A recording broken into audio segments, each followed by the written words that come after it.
The morning rain pelted the windows of the luxury sedan as billionaire Marcus Wellington adjusted his Italian silk tie and checked his Rolex for the third time in 5 minutes.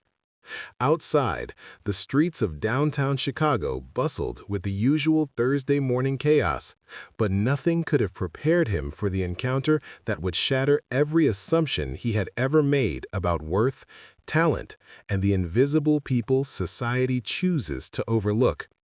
What happened next would not only change his life forever, but expose a truth so powerful that it would reshape an entire industry and give voice to countless forgotten dreams. Before we jump back in, tell us where you're tuning in from, and if this story touches you, make sure you're subscribed because tomorrow I've saved something extra special for you.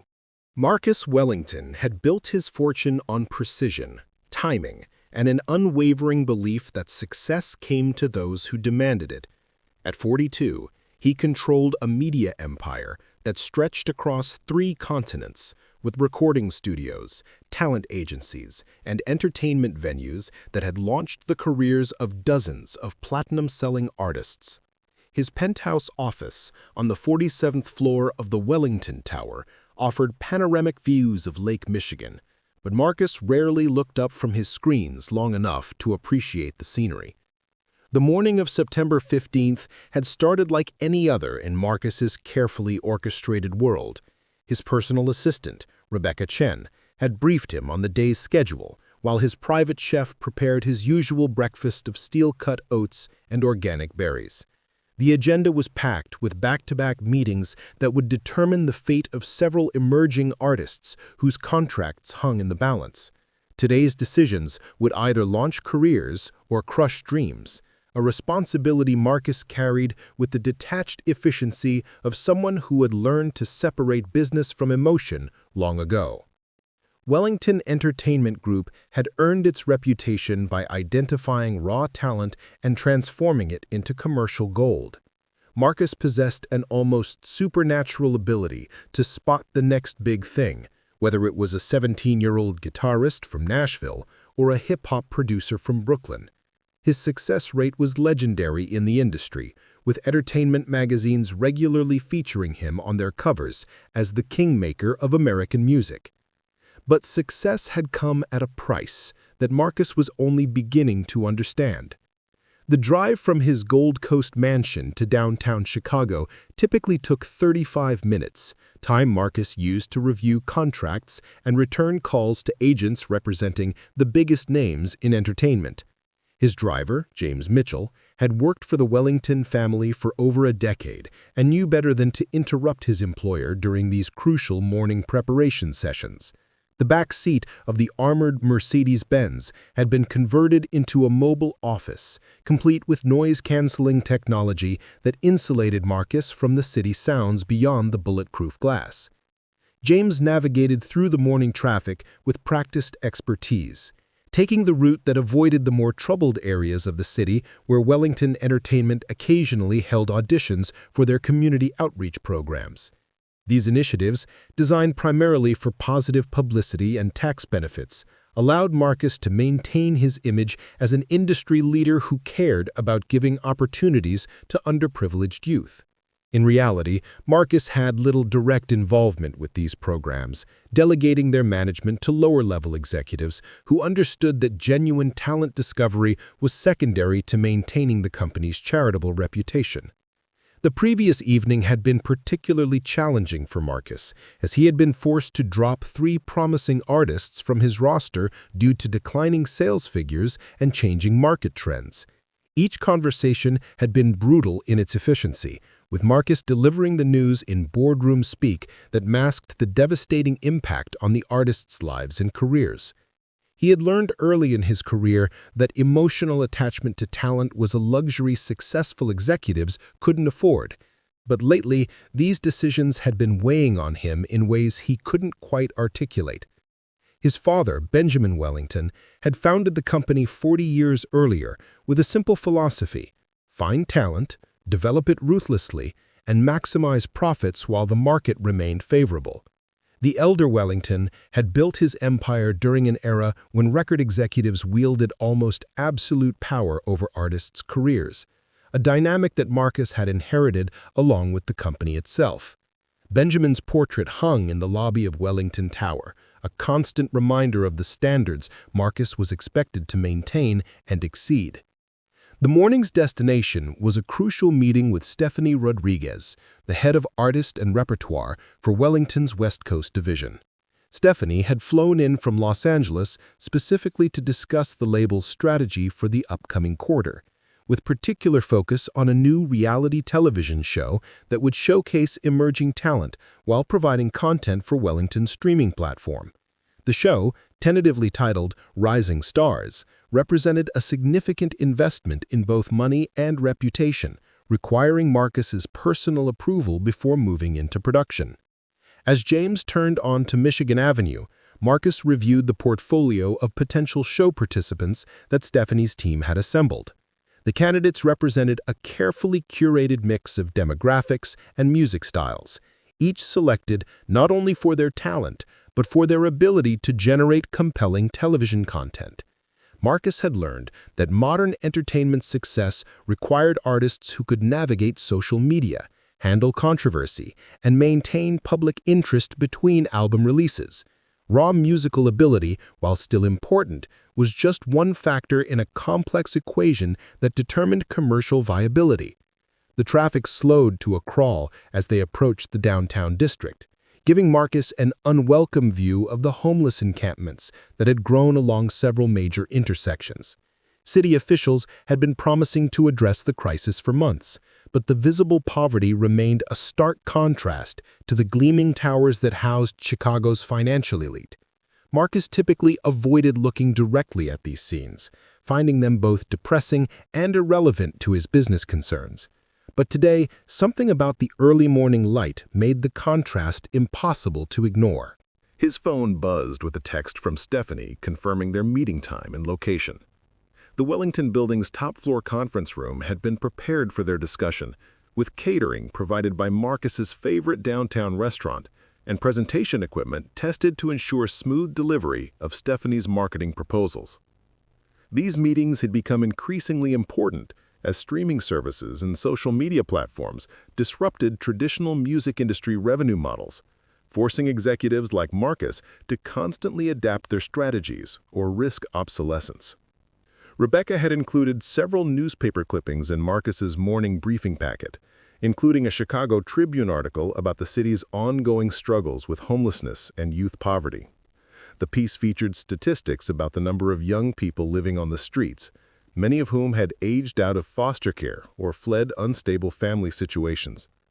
Marcus had skimmed the article without really absorbing its implications, filing it away as another example of social problems that existed beyond his sphere of influence or responsibility. The Wellington Entertainment Group occupied floors 35 through 47 of the downtown tower, with Marcus's executive suite commanding the top level.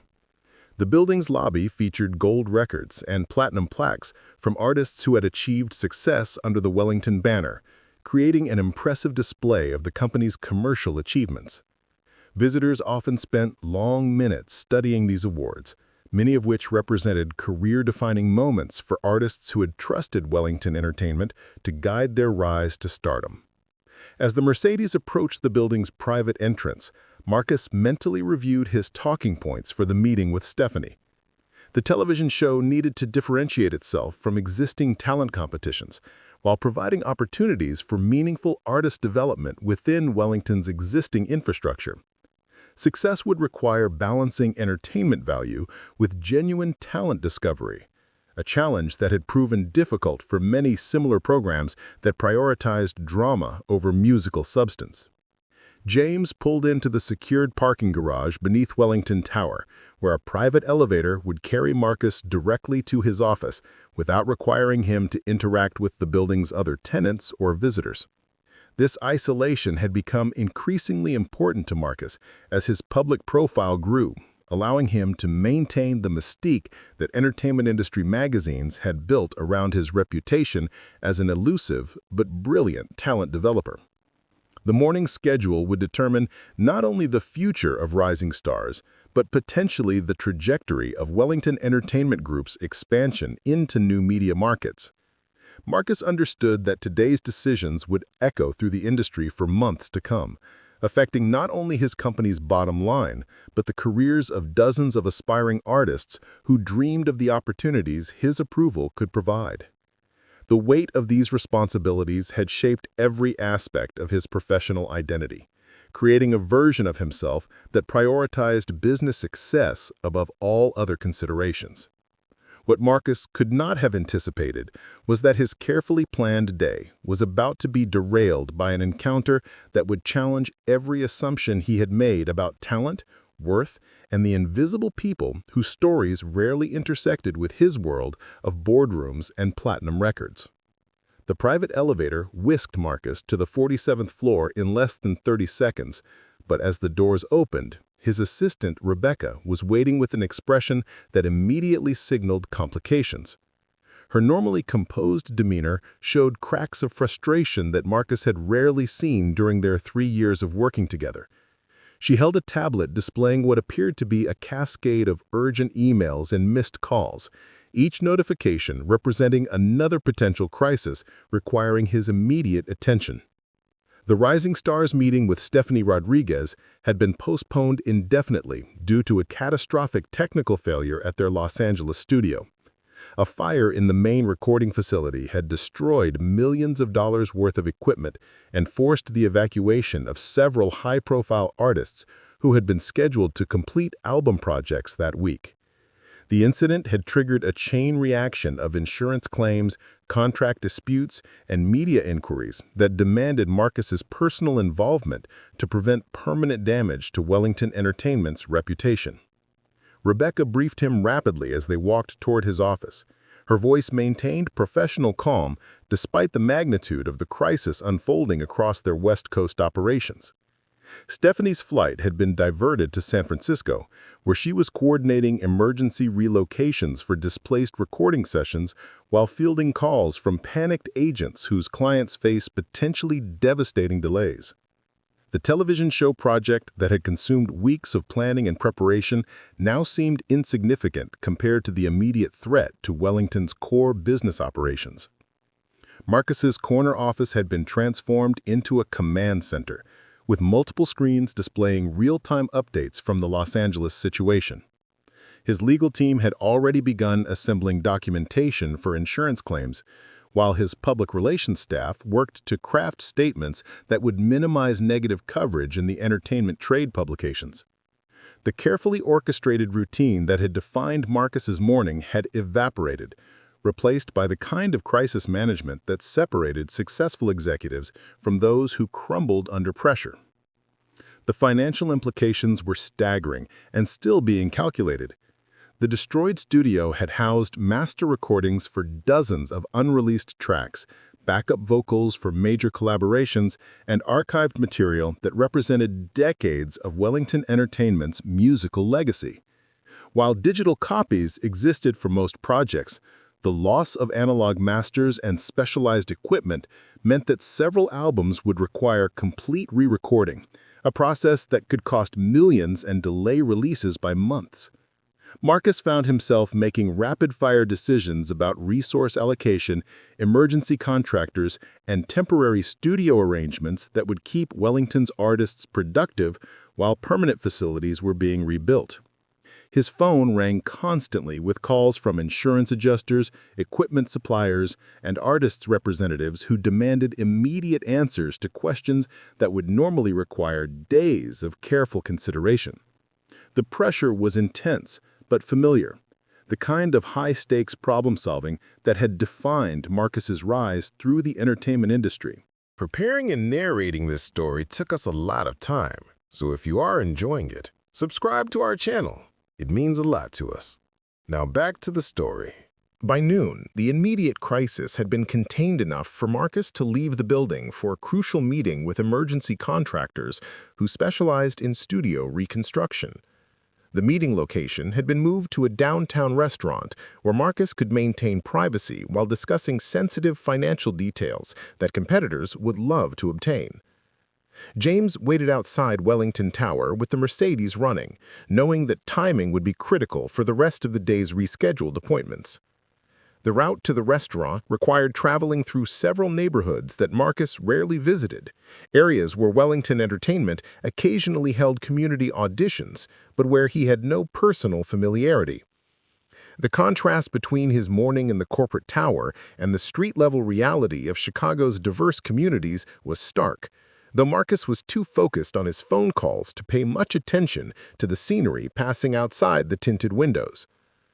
James had been forced to take an alternate route due to construction on the main thoroughfare, a detour that led them through a section of downtown where several homeless encampments had grown larger over the past few months. The city's efforts to address the crisis had been complicated by budget constraints and political disagreements, leaving many vulnerable residents with few options for secure shelter or essential services. At a red light near the intersection of State and Madison, Marcus finally looked up from his phone to assess their progress toward the restaurant. What he saw outside the passenger window was a scene that seemed to exist in a completely different world from the corporate crisis he had been managing all morning.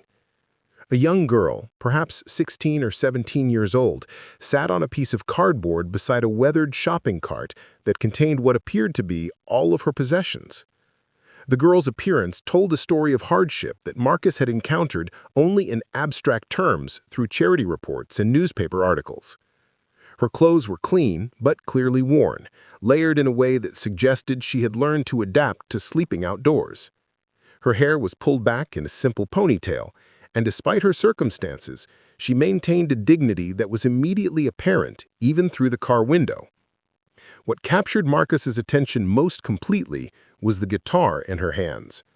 The instrument was obviously old and showed signs of significant wear, but she held it with the reverence of someone for whom it represented far more than a simple possession. Her fingers moved across the strings with practiced confidence, creating melodies that were audible even through the Mercedes sound insulation and the ambient noise of downtown traffic. James noticed Marcus's attention and slowed the vehicle slightly, though the light remained red and traffic was backing up behind them. The girl seemed completely absorbed in her music, unaware of the expensive car stopped just feet away or the businessman inside who was beginning to experience something he couldn't quite identify. Her performance was not directed at passing vehicles or potential donors, but appeared to be a private moment of artistic expression that happened to be taking place in public view. Marcus had spent his entire career evaluating musical talent, often making split-second decisions about artists' potential based on brief auditions or recorded samples. His ear had been trained through decades of experience to recognize the subtle qualities that separated competent musicians from those with genuine star potential. What he was witnessing through the car window triggered instincts that had been dormant during his morning of crisis management. The girl's voice became audible as she began to sing, her words unclear, but her tone carried emotional depth that transcended the urban noise surrounding her performance.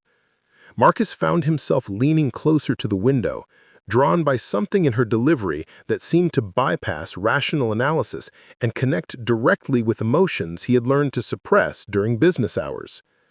Her voice possessed a quality that recording engineers spent months trying to capture in studio sessions with established artists.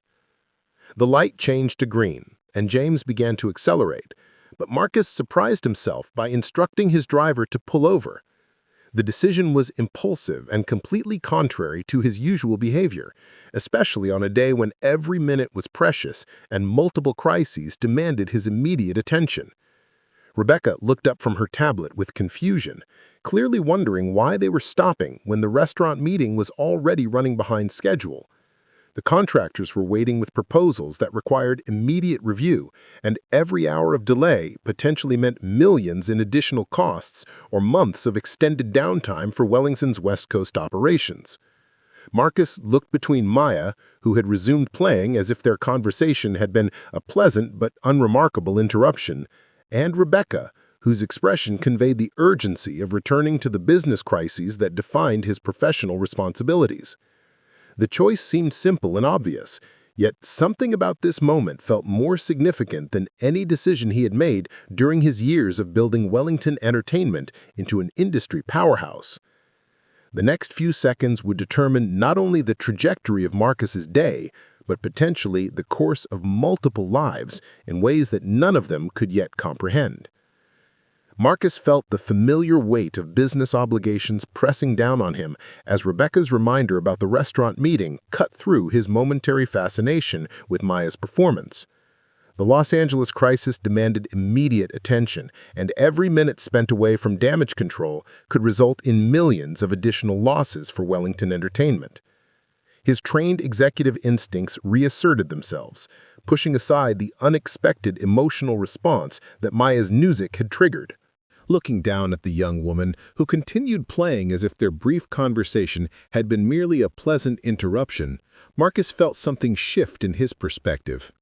The harsh reality of his business world reasserted itself, reminding him that sentiment had no place in the cutthroat entertainment industry, where success required constant focus and unwavering commitment to profit margins.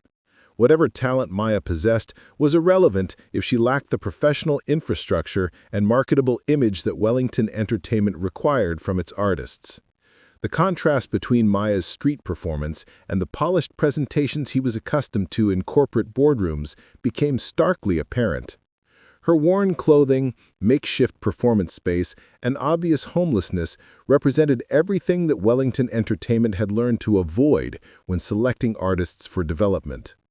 Market research had repeatedly shown that audiences preferred performers who embodied success and aspiration rather than struggle and hardship. Maya's circumstances, regardless of her musical abilities, would require extensive rehabilitation before she could be considered viable for commercial representation. Marcus's phone buzzed insistently with another call from the Los Angeles crisis team, the ringtone cutting through Maya's gentle melody like an alarm clock interrupting a pleasant dream. The sound served as a sharp reminder that his responsibilities extended far beyond momentary encounters with street performers, no matter how talented they might be. Wellington Entertainment employed over 300 people whose livelihoods depended on his ability to make sound business decisions and maintain the company's competitive position in an increasingly challenging market. He stepped back from Maya's performance area, his body language shifting from curiosity to polite dismissal as his executive persona reasserted control over his emotional responses. The transformation was subtle but complete, his facial expression hardening into the professional mask he wore during difficult business negotiations. Maya noticed the change immediately, her playing continuing without interruption, but her eyes reflecting a familiar disappointment that suggested she had experienced similar rejections many times before. Rebecca approached more closely, her tablet displaying a cascade of urgent messages that had accumulated during Marcus's brief interaction with the homeless performer. The contractors waiting at the restaurant had already called twice to confirm the meeting time, and Stephanie Rodriguez had sent several updates from San Francisco that required immediate responses. The entertainment industry operated on compressed timelines that left little room for spontaneous diversions, regardless of their potential emotional significance. Marcus stepped into his wallet and withdrew a $20 bill, extending it toward Maya with the practiced efficiency of someone accustomed to dispensing charity without emotional involvement. The gesture was automatic and impersonal, designed to conclude their interaction on a positive note while allowing him to return to his pressing business obligations without further delay. His expression conveyed polite sympathy rather than genuine engagement, the kind of detached kindness that wealthy individuals often displayed towards society's less fortunate members. Maya looked at the offered money for several seconds before meeting Marcus's eyes with a directness that made him uncomfortably aware of the condescension implicit in his gesture. Her response was quiet but firm, declining the cash while continuing to play her guitar with undiminished skill and dignity. The rejection caught Marcus off guard, as his experience with homeless individuals had led him to expect grateful acceptance of any financial assistance, regardless of the circumstances or motivations behind the offer. "Your music is nice, But this isn't really the place for serious talent development, Marcus found himself saying, his tone carrying the patronizing authority he typically used when dismissing inadequate auditions. The street isn't where real opportunities happen in this business. If you're serious about music, you should look into community programs or local venues where industry professionals might actually notice your work. The words emerged automatically, reflecting years of industry conditioning that had taught him to evaluate potential by professional presentation rather than raw ability. Marcus had learned to trust systems and structures that filtered talent through established channels, eliminating the risk and unpredictability that came with discovering artists in unconventional circumstances. His success had been built on minimizing variables and maximizing control over every aspect of the artistic development process. Maya's response revealed depths that Marcus hadn't expected from someone in her circumstances. She spoke about music with the kind of sophisticated understanding that typically came from formal education and professional experience, referencing composers and techniques that even many industry veterans didn't fully comprehend and understand. Her analysis of current industry trends was remarkably astute, identifying market dynamics and artistic innovations that Wellington Entertainment's highly paid consultants had taken months to recognize and understand. The disconnect between her obvious expertise and her current circumstances created cognitive dissonance that Marcus struggled to process. Rebecca's increasingly urgent signals finally convinced Marcus to terminate the interaction and return to his vehicle. As he walked away from Maya's performance area, he found himself glancing back repeatedly, unable to completely dismiss the nagging sense that he was making a significant mistake. Maya had resumed playing as if their conversation had never occurred, her music continuing to demonstrate the same exceptional quality that had initially captured his attention.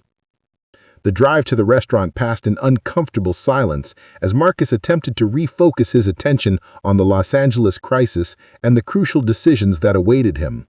However, Maya's voice continued to echo in his mind, her melodies interweaving with his thoughts about market projections and reconstruction timelines in ways that made concentration difficult. Rebecca noticed his distraction but attributed it to stress from the morning's cascading emergencies rather than lingering effects from their street encounter. What Marcus couldn't have known was that Maya Thompson's story was far more complex than her current circumstances suggested. 3 years ago, she had been one of the most promising students at the Chicago Conservatory of Music, earning full scholarship support and recognition from faculty members who predicted a brilliant professional future. Her compositions had won multiple student awards, and her performance skills had attracted attention from several major music programs that offered graduate study opportunities. The trajectory of Maya's life had changed dramatically when her mother, Sarah Thompson, was diagnosed with aggressive breast cancer that required immediate and expensive treatment. Sarah had worked as a single parent to support Maya's musical education, sacrificing her own needs to ensure her daughter had access to the best possible training and opportunities. When the medical bills began accumulating faster than insurance could cover them, Maya had made the painful decision to leave school and work full-time to help manage the financial crisis. Sarah's condition had deteriorated rapidly despite aggressive treatment, leaving Maya to navigate an overwhelming combination of medical decisions, insurance complications, and mounting debt that would have challenged someone twice her age. The stress of watching her mother's decline while trying to maintain their household had consumed all of Maya's time and energy, forcing her to abandon the musical career that had once seemed destined for greatness. After Sarah's death 18 months earlier, Maya had discovered that their medical debt exceeded any possibility of repayment on the modest income she could earn without completing her education. The family home had been lost to foreclosure, and Maya's attempts to return to school had been blocked by outstanding tuition balances that made her ineligible for renewed financial aid. The systematic collapse of everything she had worked toward had left her with few options beyond survival. The guitar that Marcus had dismissed as an old instrument was actually a custom piece that had been crafted specifically for Maya by a master luthier who had recognized her exceptional talent during her conservatory years.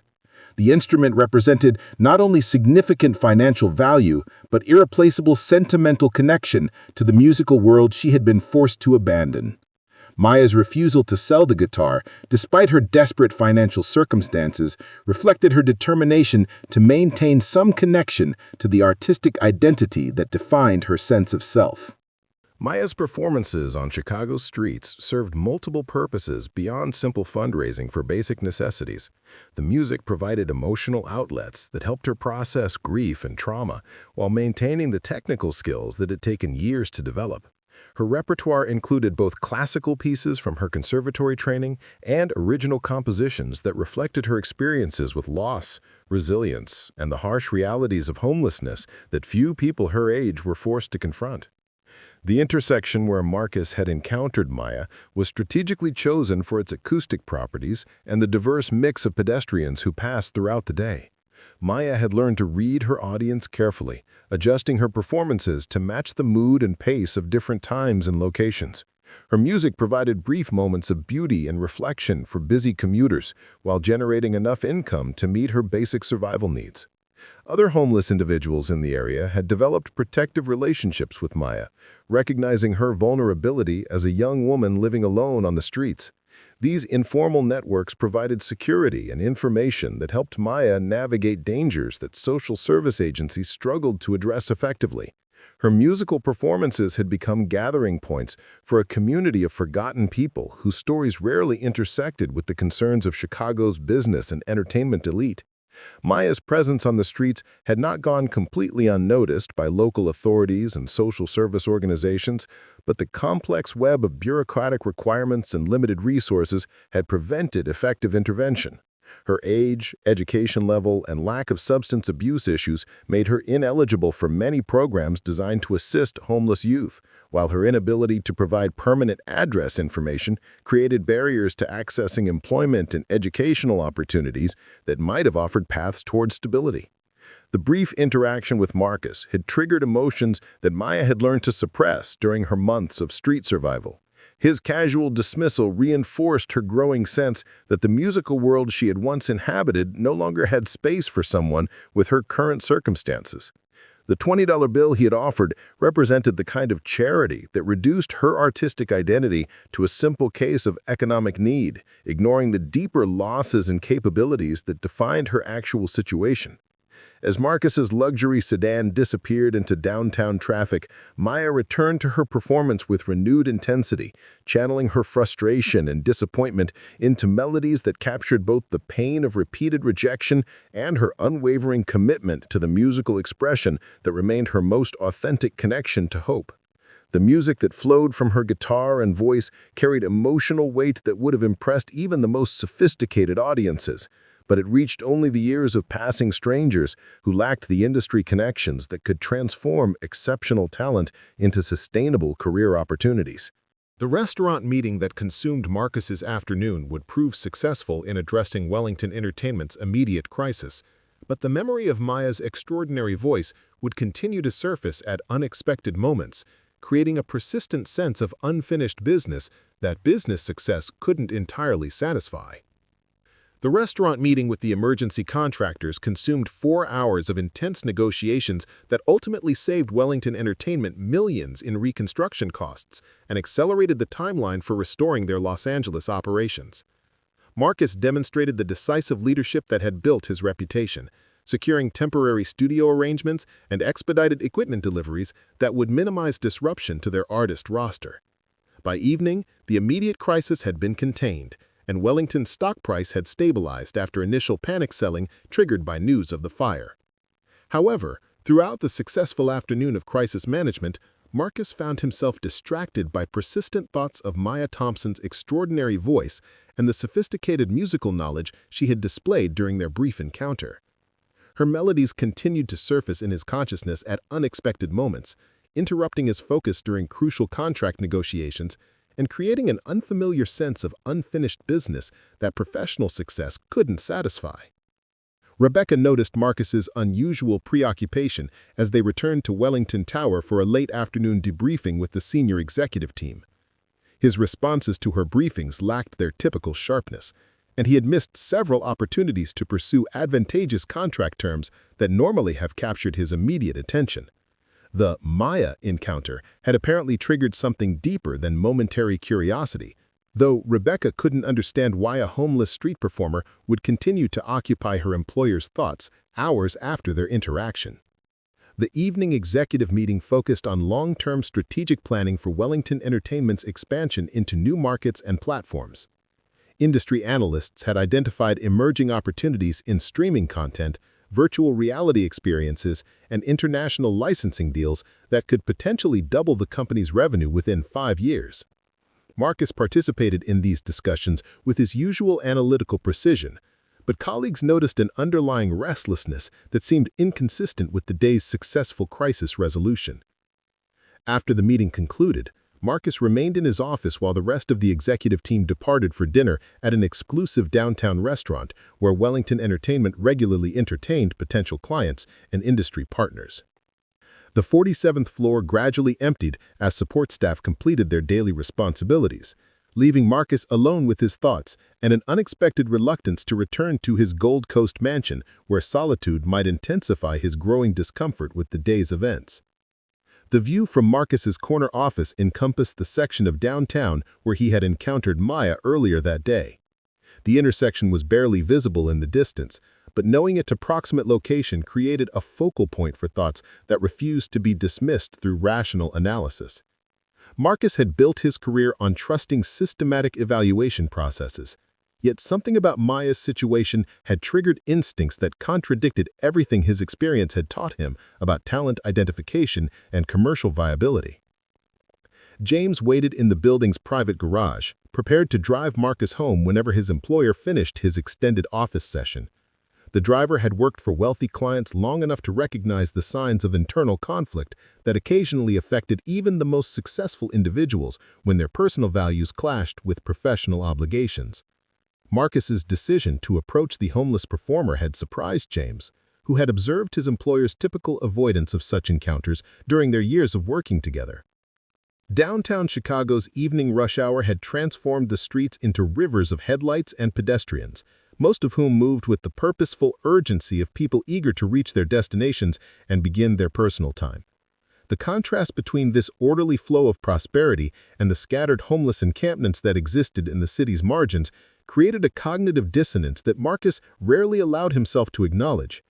His wealth and status had insulated him from direct contact with poverty's realities, making his afternoon encounter with Maya an unexpectedly jarring reminder of social divisions he typically ignored. Wellington Entertainment's success had been built on identifying and developing artists who could connect with mainstream audiences while generating substantial revenue through multiple platforms and licensing arrangements. The company's roster included Grammy winners, platinum-selling recording artists, and social media influencers whose content reached millions of followers worldwide. Each of these successful relationships had begun with careful market analysis and risk assessment that evaluated potential return on investment before committing resources to artist development. Maya Thompson's circumstances represented everything that Wellington Entertainment's business model had been designed to avoid. Her homelessness, lack of professional representation, and absence of social media presence made her completely invisible to the industry's standard talent identification systems. Even if her musical abilities were exceptional, the infrastructure required to transform her into a commercially viable artist would demand investments of time and money that shareholders would view as irresponsible allocation of corporate resources.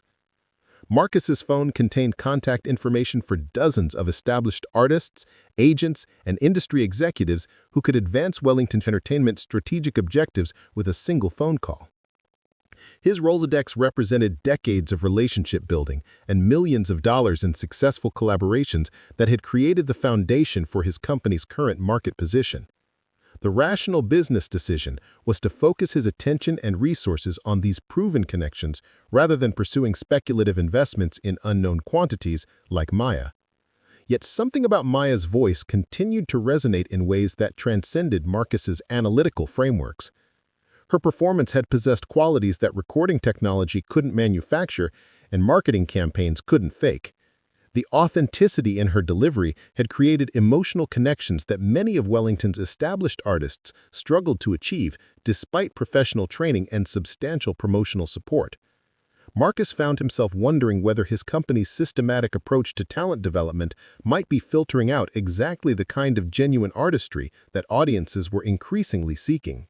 The entertainment industry had become increasingly homogenized as market research and focus group testing drove creative decisions towards safe, predictable formulas that minimized financial risk while maximizing profit potential.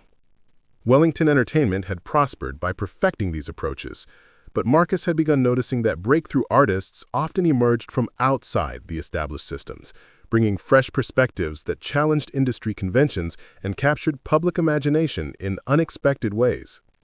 Social media had democratized music distribution to some extent, allowing independent artists to build followings without traditional industry support. However, this same democratization had created overwhelming competition for audience attention, making it nearly impossible for artists without substantial marketing resources to achieve meaningful commercial success. Maya's street performances reached only passing pedestrians rather than the global audiences required for sustainable music careers in the digital age. Marcus's evening solitude in the Wellington Tower office was interrupted by a call from Dr. Amanda Foster, a longtime friend who directed the Chicago Youth Arts Foundation. Amanda had been trying to reach Marcus for several weeks about a fundraising event that would support music education programs for underserved communities throughout the city. Her organization provided instruments, instruction, and performance opportunities for young people who lacked access to traditional music education resources. During their conversation, Amanda mentioned recent budget cuts that had eliminated several programs serving homeless youth, including music therapy sessions that had provided creative outlets for young people struggling with trauma and instability. The timing of her call seemed eerily coincidental, given Marcus's afternoon encounter with Maya, though he didn't share details of that meeting during their discussion. Amanda's description of talented young musicians who had been forced to abandon their artistic development due to economic hardship created uncomfortable parallels with Maya's situation. The fundraising event would feature performances by former program participants who had achieved success in various musical fields, demonstrating the potential impact of providing opportunities to young people who might otherwise never access professional quality instruction and mentorship. Amanda's passion for this work was evident in her voice as she described transformative experiences that had redirected lives toward positive outcomes rather than the negative trajectories that often consumed youth facing economic and social challenges. Marcus found himself agreeing to serve as the event's keynote speaker, a commitment that surprised both Amanda and himself, given his typical avoidance of public appearances that weren't directly related to Wellington Entertainment's business interests. The decision seemed to emerge from the same unexplained impulse that had led him to approach Maya's performance area earlier that day, though he couldn't articulate the connection between these seemingly unrelated choices. After concluding the call with Amanda, Marcus remained in his office contemplating the growing disconnect between his professional success and a nagging sense that important opportunities were being missed. Wellington Entertainment had achieved everything he had dreamed of when he inherited his father's company. Yet the encounter with Maya had triggered questions about whether commercial achievement necessarily aligned with artistic significance or social value. The building's maintenance staff had begun their evening cleaning routines, creating ambient sounds that echoed through the mostly empty floors below Marcus's office. Their work represented the invisible labor that sustained the corporate environment where Wellington Entertainment's success was planned and executed. Performed by people whose stories and struggles remained largely unknown to the executives who occupied the building's upper levels during business hours. Marcus's reflection was interrupted by a text message from Stephanie Rodriguez, who had successfully coordinated temporary recording arrangements for their displaced Los Angeles artists and was flying back to Chicago the following morning to resume planning for the Rising Stars television project. Her message included preliminary audience research that suggested strong public interest in authentic stories about overcoming adversity, particularly those featuring artists who had achieved success despite challenging circumstances. The market research data seemed to mock Marcus's earlier dismissal of Maya's potential commercial value. Audiences were apparently hungry for exactly the kind of genuine artistic expression that Maya had demonstrated during her street performance.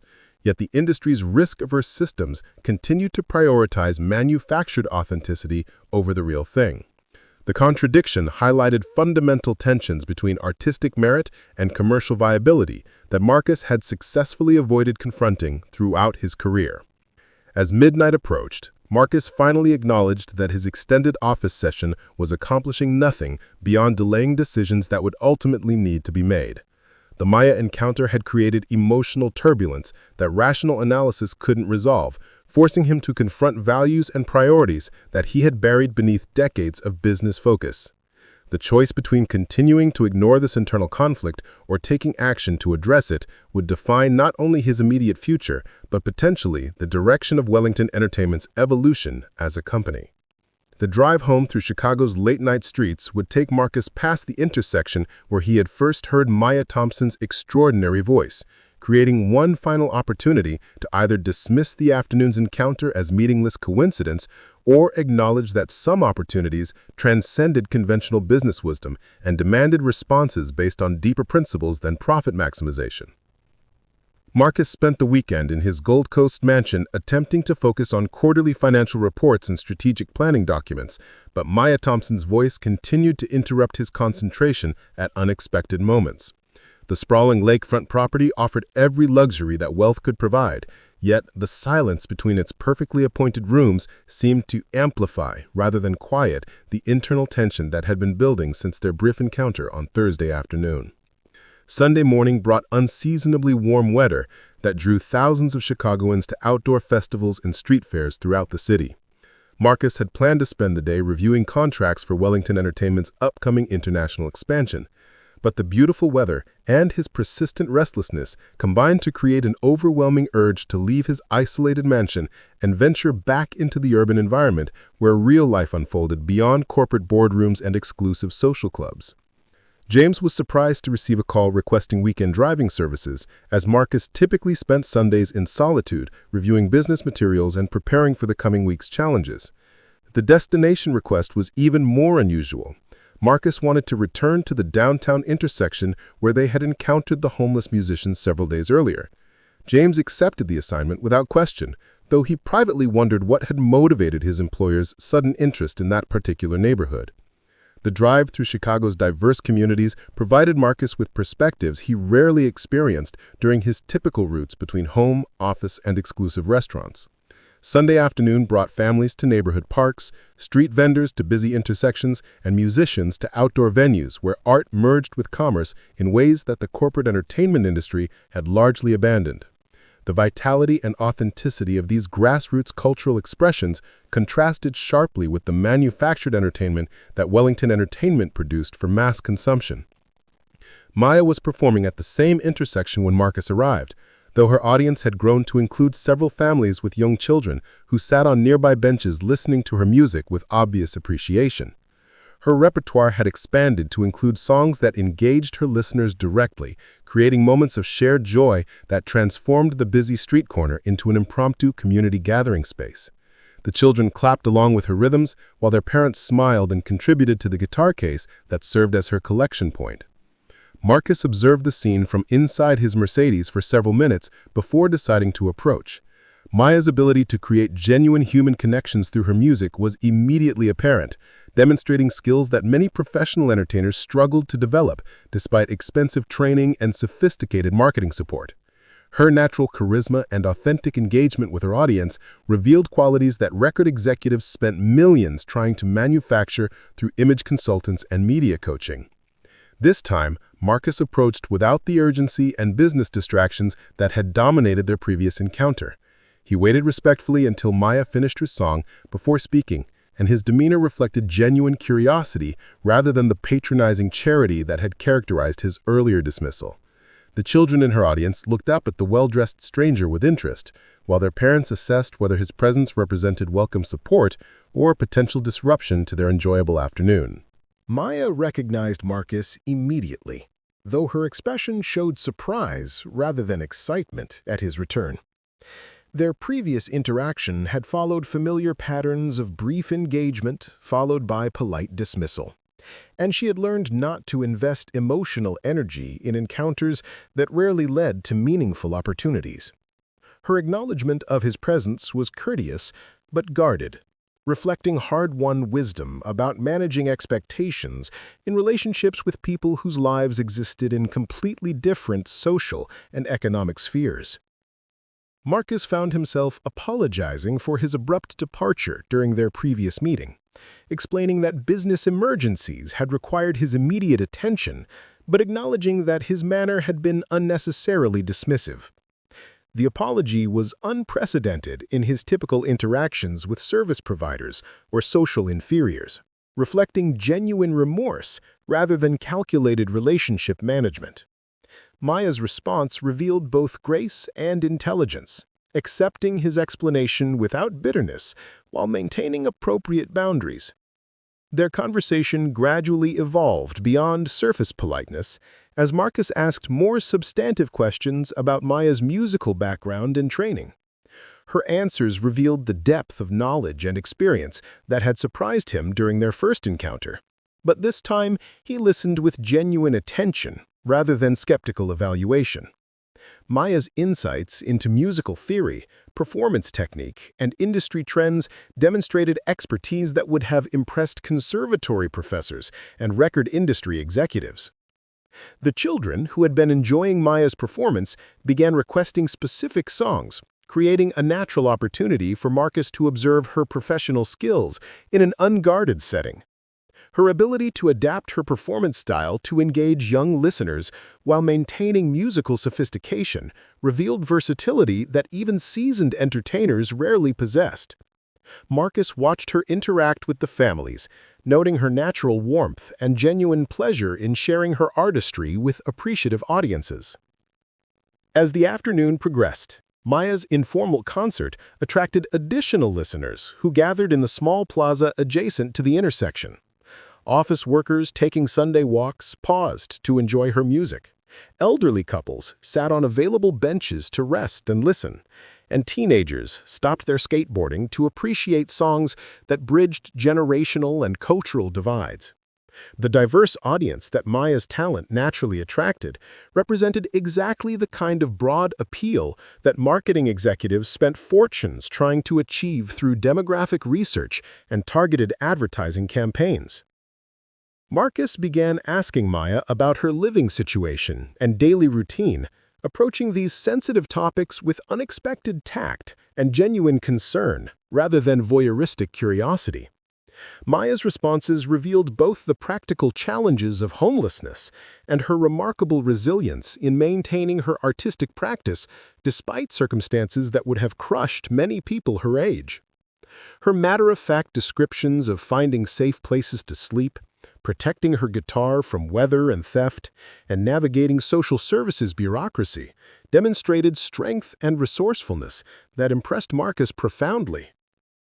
The conversation gradually revealed more details about Maya's background, including her scholarship studies at the Chicago Conservatory and the family medical crisis that had derailed her promising musical career.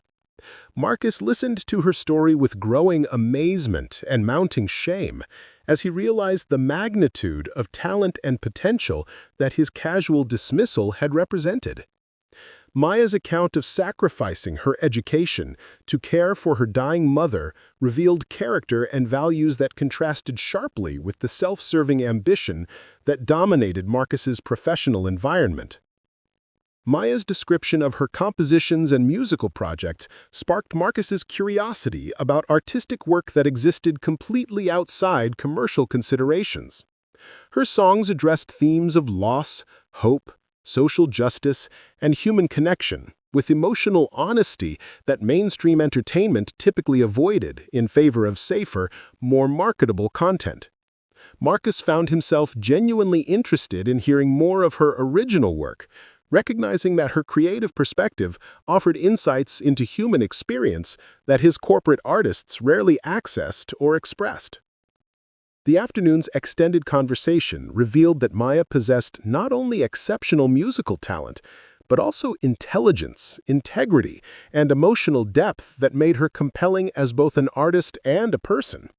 Her ability to maintain dignity and purpose despite devastating circumstances demonstrated character traits that Marcus had learned to value in business contexts, but rarely encountered in his personal relationships. Maya's combination of vulnerability and strength created an authenticity that both attracted and challenged him. As evening approached, the informal audience that had gathered for Maya's performance began to disperse, with several listeners contributing to her guitar case while expressing genuine appreciation for the unexpected musical gift they had received. Marcus observed these interactions with growing recognition that Maya had created something genuinely valuable for her community, providing beauty and connection in an urban environment that often lacked both qualities. Marcus's driver, James, had been waiting patiently in the Mercedes, observing his employer's lengthy conversation with the homeless musician, while trying to understand what had motivated this unprecedented behavior. James had worked for wealthy clients long enough to recognize that genuine human connections across social boundaries were rare and potentially transformative experiences for people who typically lived in isolation from economic hardship and social struggle. The afternoon's revelations about Maya's background and capabilities had forced Marcus to confront uncomfortable truths about his own assumptions and prejudices. His initial dismissal of her potential had been based entirely on surface appearances and social status rather than actual assessment of her abilities or character. The realization that his systematic approach to talent evaluation might be filtering out exactly the kind of authentic artistry that audiences craved created fundamental questions about Wellington Entertainment's entire business model. Maya's story also highlighted the arbitrary nature of success and failure in circumstances beyond individual control. Her fall from promising conservatory student to homeless street performer had resulted from family medical crisis and economic forces rather than lack of talent or effort. Marcus began to understand that his own success depended not only on skill and hard work, but on advantages and opportunities that many equally talented people never received.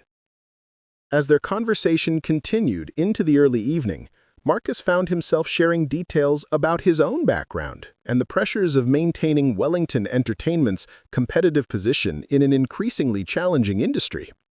Maya's questions about his work revealed sophisticated understanding of business dynamics and market forces, demonstrating that her intelligence extended beyond musical domains. Her insights into the entertainment industry's evolution and future challenges surprised Marcus with their perceptiveness and originality. The growing personal connection between Marcus and Maya created unexpected emotional territory for both individuals. Marcus had spent years insulating himself from relationships that might compromise his business judgment or create conflicts between personal feelings and professional obligations. Maya had learned to protect herself from disappointment by maintaining emotional distance from people whose resources and connections could theoretically change her circumstances, but typically resulted only in brief encounters that highlighted rather than bridged social divisions. The Sunday afternoon's extended interaction had transformed their relationship from casual street encounter to genuine human connection that challenged both individuals' assumptions about social boundaries and personal possibilities. Marcus found himself genuinely caring about Maya's welfare and future prospects, while Maya began to see beyond Marcus's wealth and status to recognize someone struggling with questions about purpose and meaning that transcended financial success. As darkness began to fall over downtown Chicago, Marcus realized that his afternoon with Maya had provided insights and emotional experiences that his carefully controlled corporate existence had been missing.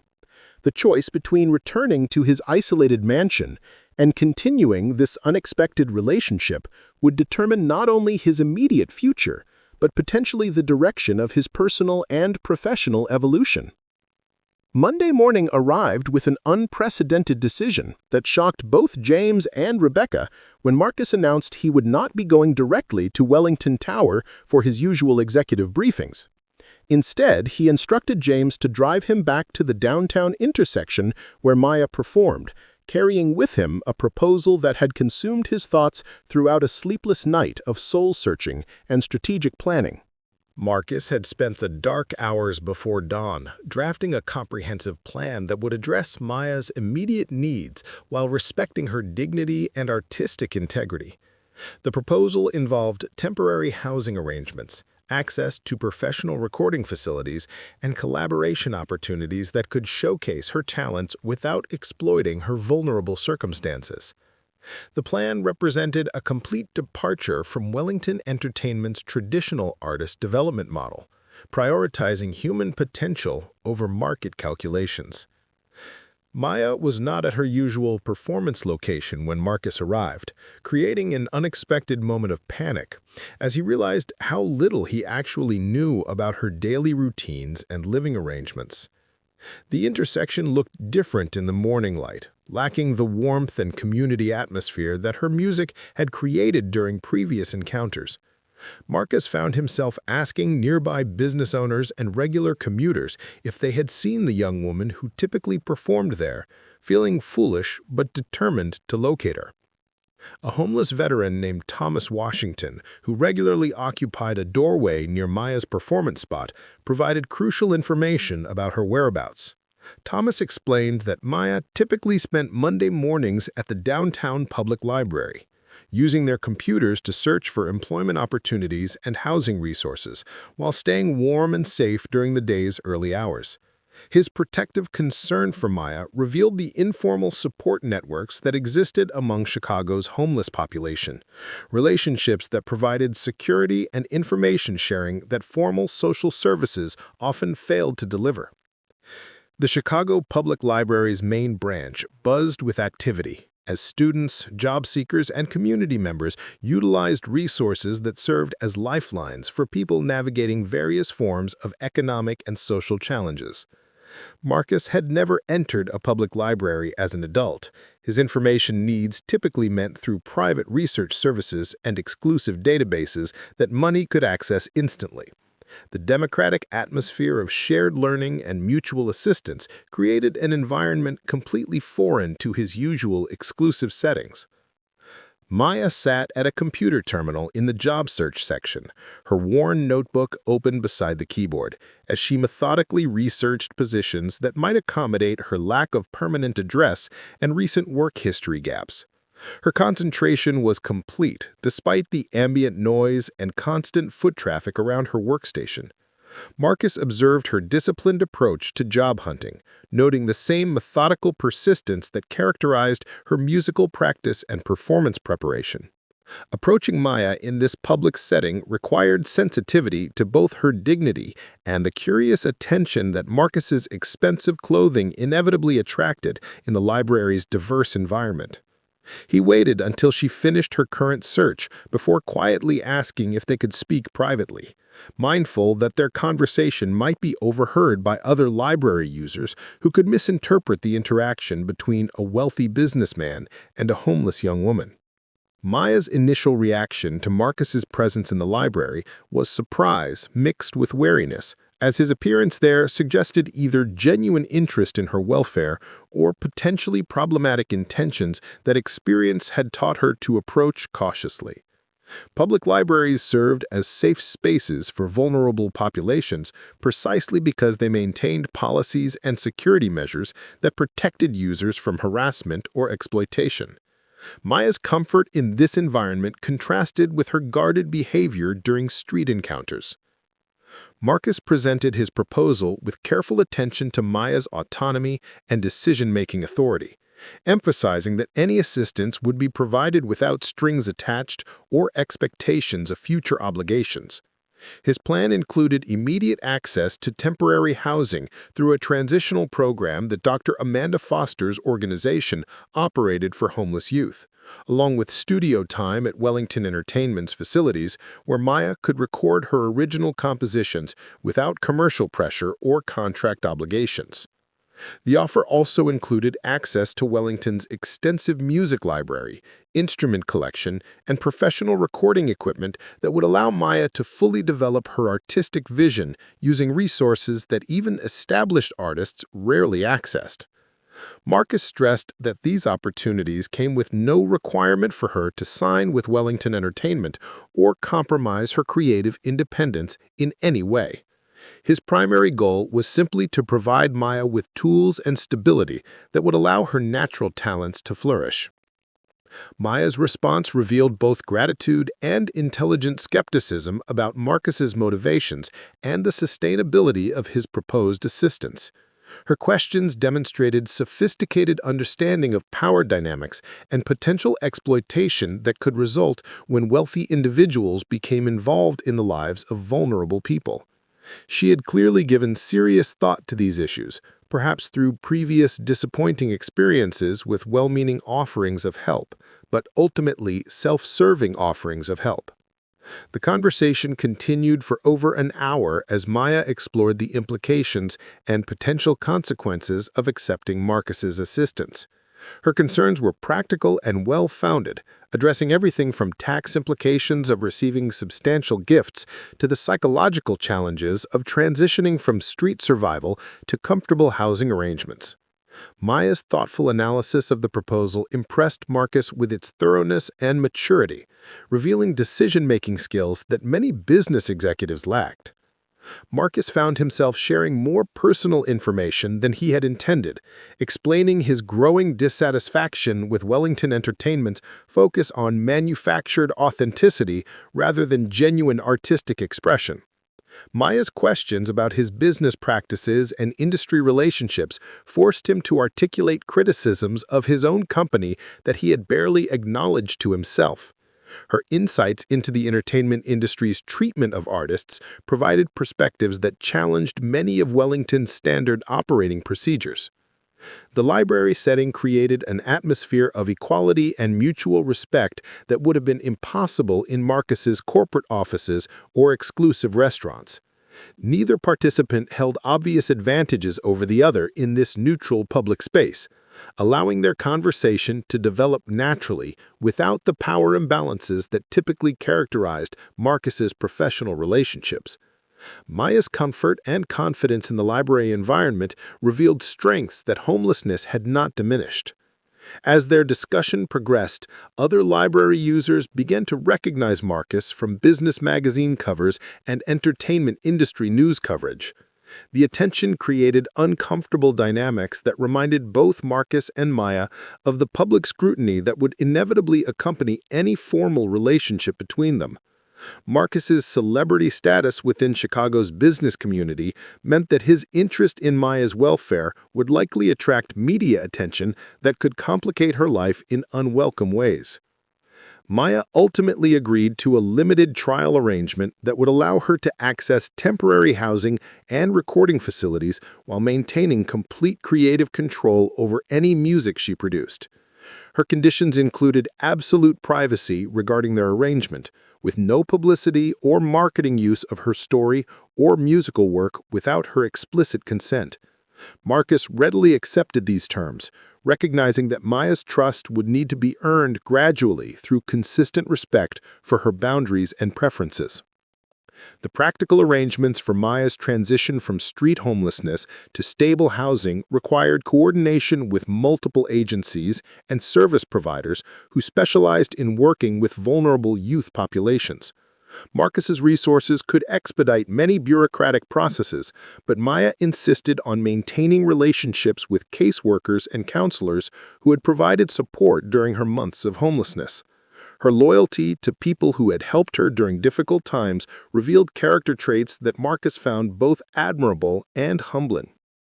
Dr. Amanda Foster's involvement in the housing arrangements provided crucial credibility and oversight that protected both Marcus and Maya from potential misunderstandings or accusations of impropriety. Her reputation within Chicago's social services community ensured that Maya's transition would be managed professionally with appropriate safeguards and support systems. Her organization's experience with homeless youth also provided resources for addressing trauma and adjustment challenges that often accompanied major life changes. The recording studio sessions that Marcus arranged for Maya were scheduled during off-peak hours when Wellington Entertainment's facilities would be available without disrupting commercial projects or creating uncomfortable encounters with industry personnel who might not understand the unconventional arrangement. Marcus planned to personally oversee Maya's studio access, ensuring that she received technical support while maintaining the creative freedom that was essential to her artistic development. Maya's first night in stable housing after 18 months of street survival was emotionally overwhelming in ways that neither she nor Marcus had fully anticipated.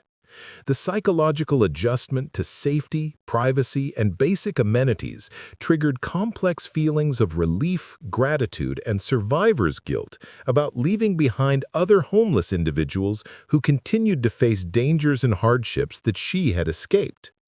Marcus's check-in call that evening revealed the depth of trauma that homelessness had created, even for someone as resilient as Maya. The transformation that began with Marcus's decision to help Maya represented only the first step in a journey that would ultimately change both of their lives in fundamental ways. Maya's access to recording facilities and stable housing would allow her extraordinary musical talents to flourish, while Marcus's growing understanding of social inequality and artistic authenticity would force him to reconsider Wellington Entertainment's priorities and business practices. The relationship that had begun with casual dismissal and evolved through genuine human connection was now entering a phase that would test both individuals' commitment to values that transcended financial considerations. Maya's success would depend on her ability to maintain artistic integrity while navigating opportunities that could either fulfill her potential or compromise the authenticity that made her exceptional. Marcus's growth would require sustained commitment to social responsibility that went far beyond charitable gestures or public relations initiatives. The recording sessions that would begin later that week represented not just an opportunity for Maya to document her musical compositions, but a chance for Marcus to discover whether commercial success and artistic authenticity could coexist within the entertainment industry's current market structures. The answers they found would influence not only their individual futures, but potentially the broader industry's approach to talent development and artist relations. Maya's first recording session at Wellington Entertainment's state-of-the-art facilities was scheduled for Thursday morning, exactly 1 week after Marcus's initial dismissive encounter with her on the street. The irony was not lost on either of them as Maya entered the building where she had never been welcomed before, now carrying her weathered guitar case through marble lobbies that represented everything she had been forced to abandon when her life collapsed 18 months earlier. The recording engineer assigned to Maya's session was David Kim, a veteran producer whose credits included multiple Grammy-winning albums and collaborations with some of the industry's most demanding artists. David had been briefed by Marcus about Maya's exceptional talent, but remained skeptical about dedicating premium studio time to an unknown homeless performer who might lack the technical skills and professional demeanor that successful recording required. Maya's composed entrance into Studio A immediately challenged David's preconceptions. Her familiarity with professional recording equipment and her precise technical vocabulary revealed conservatory training that few amateur musicians possessed. When she began tuning her guitar and adjusting microphone positions with expert efficiency, David realized that Marcus's enthusiasm might have been based on more than simple charity or emotional manipulation. The first song Maya performed for the recording session was an original composition titled Invisible Streets that chronicled her experiences with homelessness while addressing broader themes of social inequality and forgotten humanity. Her voice filled the acoustically perfect studio with emotional power that professional recording equipment could capture but never create, demonstrating the rare combination of technical skill and authentic expression that defined truly exceptional artists. David found himself leaning forward in the control room, his experienced ear recognizing qualities that separated Maya's performance from the polished but often emotionally vacant recordings that dominated Wellington Entertainment's typical output. Her ability to convey vulnerability and strength simultaneously created musical moments that would have challenged even established artists with decades of professional experience and unlimited production resources. Marcus observed the session from the control room's secondary monitoring area, watching David's reactions as much as Maya's performance. The engineer's growing excitement and technical enthusiasm provided objective validation of Marcus's subjective impression that Maya possessed extraordinary talent that transcended her circumstances. David's requests for multiple takes and alternate arrangements reflected his recognition that they were capturing something genuinely special rather than simply documenting a charitable gesture.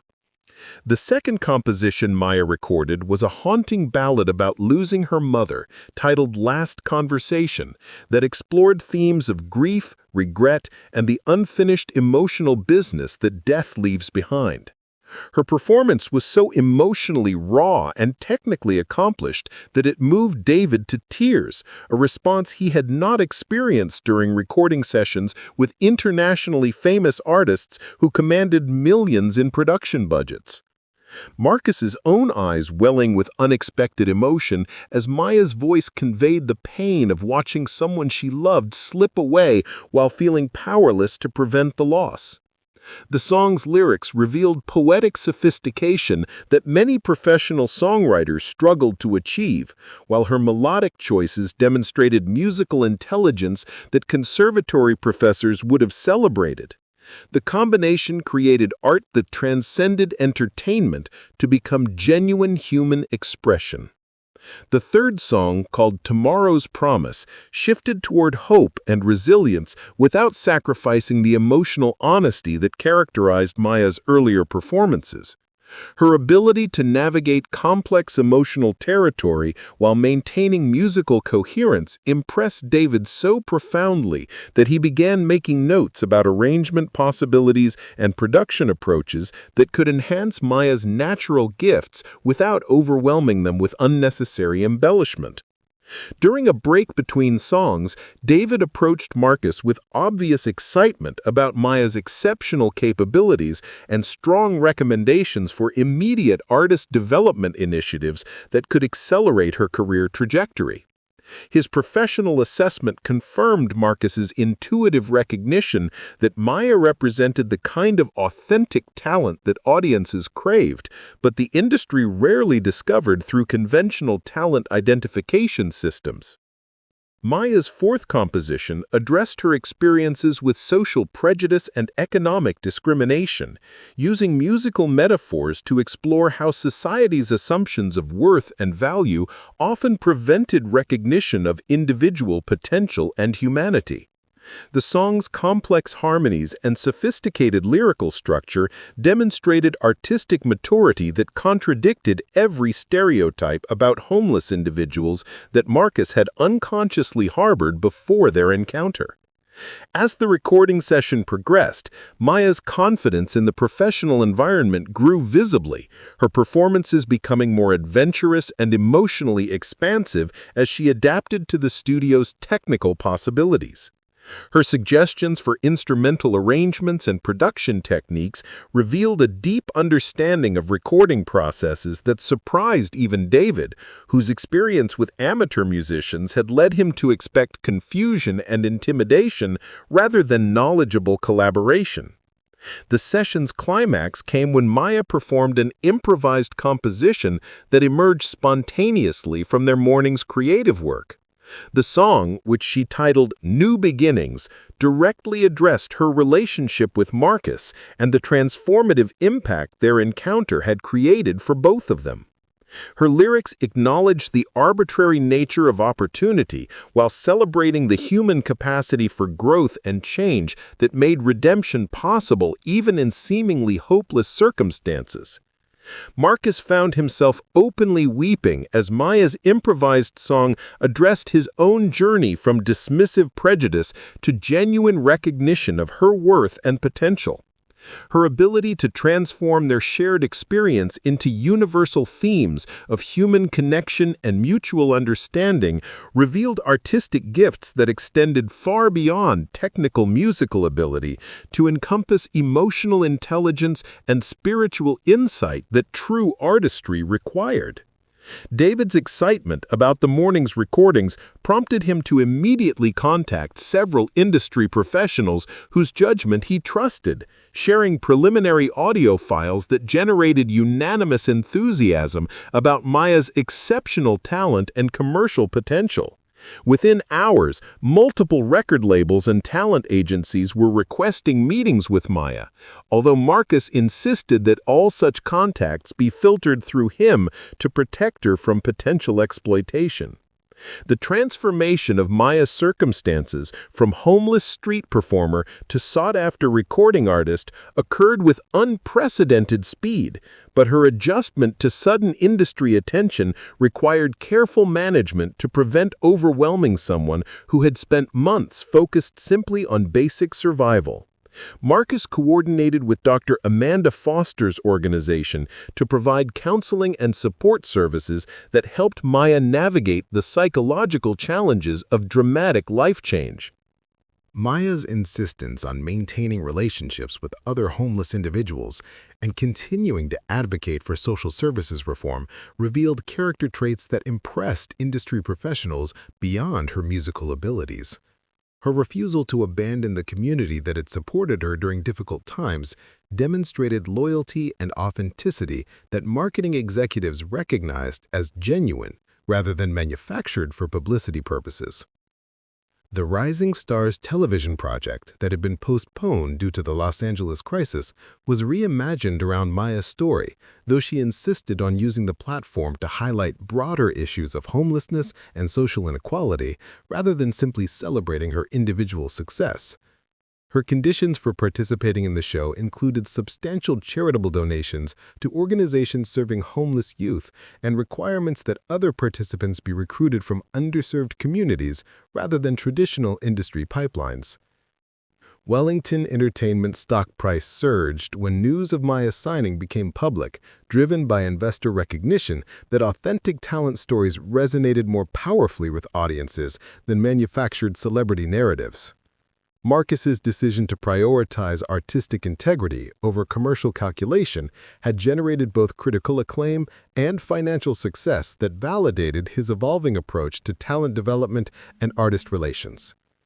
Maya's debut album, recorded over 6 months with David Kim's production guidance, received unanimous critical praise and achieved commercial success that exceeded all industry predictions for an unknown artist. Her songs address themes of social justice, personal resilience, and human dignity with musical sophistication that earned comparisons to legendary artists while maintaining contemporary relevance that connected with diverse audiences. The Chicago Youth Arts Foundation received the largest private donation in its history when Marcus established the Maya Thompson Scholarship Fund, providing full conservatory educations for talented young people whose circumstances might otherwise prevent them from developing their artistic potential.